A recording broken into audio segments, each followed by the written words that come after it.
Hello everyone, it's me again, Liam, and today I'm here with another video. Now, as you all know, Transformers Prime Galvatron's Revenge just came out. I haven't seen it yet, but I'll make more of this after Transformers Prime Gal... after I've seen it. But this will be...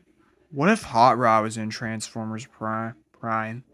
Okay, so somehow Hot Rod's in Transformers Prime. Who could have played Hot Rod? I think Matthew Mercer could have played Hot Rod. Maybe even Nolan North. I don't know. How would his role work, though? Remember the episode New Recruit? Instead of Smokescreen, Hot Rod would take his place. You heard me right. Hot Rod would take over Smokescreen's place in that episode. Now, how would his presence affect the rest of the show? The Autobots, with his help, maybe a little faster to stop the Decepticons and gain the relics, but nothing too much would change. Which means the Decepticons would still win at the end of Season 2. Season 3 would still begin the same.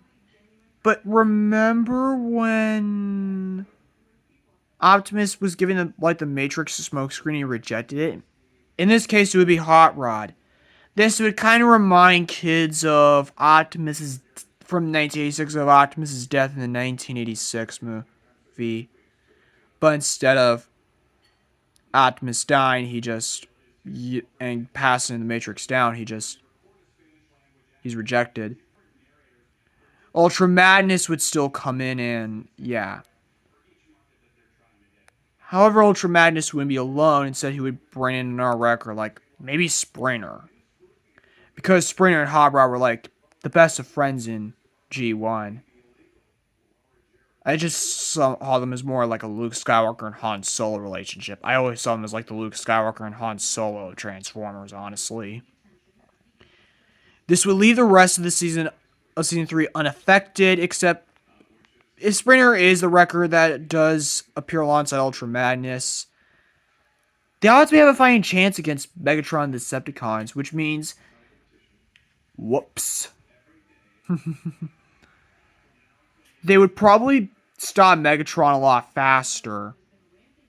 The events of Predacons Rising would also remain unaffected, except Sprinter's there. But I think instead of Optimus sacrifice himself, well, maybe he still would.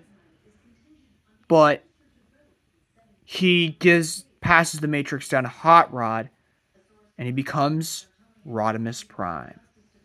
I mean, he could still sacrifice himself, but he also could still be alive. I don't know.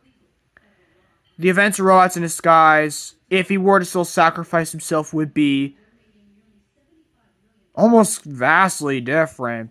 Because Hot Rod, aka Rodimus Prime, would now be like the leader of the Autobots. Like, probably taking over Bumblebee's place as the main character.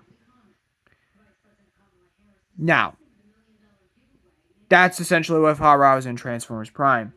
I heard essentially he was going to be like in the War for Cybertron games, and I know the War for Cybertron games are meant to take place in the universe of Transformers Prime, but there hardly any continuity between shows.